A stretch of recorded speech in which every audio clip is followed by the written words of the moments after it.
All right, time for the bottom line, a wrap of the business news of the day. Now, the JSE was a co-sponsor of the 8th annual SA Tomorrow Investor Conference that took place recently. Since then, more dreaded downgrades, though. Let's get a view tonight from the biggest stock exchange on this continent. We're joined by Dr. Leila Fourie, the CEO of the Johannesburg Stock Exchange. Dr. Fourie, thank you for being with us. Let's just start with your view, if you don't mind, of these sort of investor razzle-dazzle conferences and people come forward with commitments. Maybe they would have done those commitments anyway, but it does get a bit of attention. The numbers are added up, maybe a bit of morale. But in the end, what difference does it all make? Well, it really is important at this stage of the economic cycle for South Africa to be visible and to be putting ourselves forward. As the world has started to accept that a vaccine is likely, investors are now becoming what we call risk on, which means that they are now becoming more interested in investing in emerging markets. Whereas over the last 6 months to a year during the crisis, they were not interested in investing in emerging markets. And to the extent that we are absent on that international stage, to the extent that we're not out there marketing the country as a great place to invest, as an opportunity for internationals to earn some interest or earn some yield, we will lose flows to countries like Mexico, Brazil, Russia, and other emerging markets. Yeah. So it's very, very important that we're out there. And I guess we have to make the distinction between the companies that come in and build things, bricks and mortar, create jobs on the ground, and investors who just move in and out of the market, like the JSE, and invest heavily in the rand as well. Certainly, there is a difference. It is very important that we track those financial flows, and those financial flows go both to the bond market and the equity market. And that money is used in the equity market by large companies to build new infrastructure, to invest capital. And in the bond market, it's used by the government to invest in infrastructure, to fund the economy growth. And those together work to build a job pipeline. They build an involvement by employees in companies when companies start to expand. So those flows that come into the country are crucial, and they're not necessarily all what we call hot money. So it's not necessarily the money that comes in and moves out immediately. Many investors invest for the long term, particularly into the equity market and the bond market. Yeah. So I want to talk about the downgrades and how we're performing on that global stage. But first, how would you describe those flows for lay people who don't watch what comes in and out every day? This has been an incredibly grueling year. Just tell us the trends on the stock exchange. The trends that we're seeing, Francis, are that many international investors are disinvesting. They're pulling their money out of the country.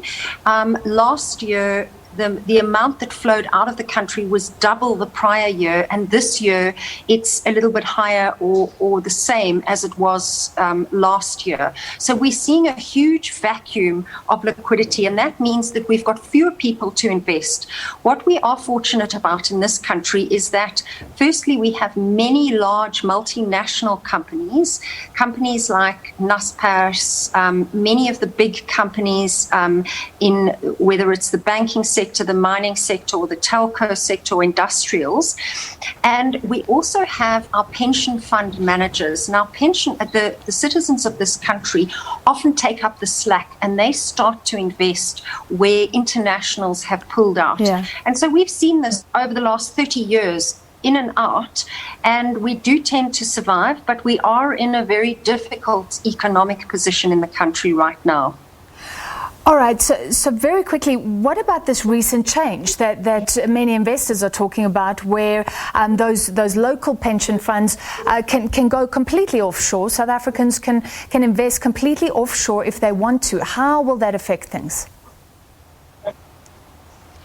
Well, the government, the policymakers, National Treasury are still working through the details. They're going to be engaging the market to decide how those rules are managed.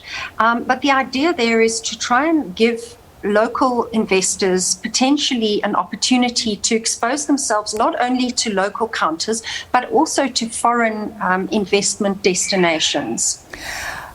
Dr. Fourie, recently there was a downgrade. Well, there were two downgrades. We always hear the talk before about how the rand will be hit, about how everything's going to go pear-shaped, especially after that third downgrade, Moody's putting us also into non-investment grade. But the worst case scenario never seems to materialize. Just tell us what you've noticed since those downgrades, and maybe it's because, like you say, there's that risk-on effect in the global market. Talk of vaccines. Are we just being caught up in a bit of optimism right now?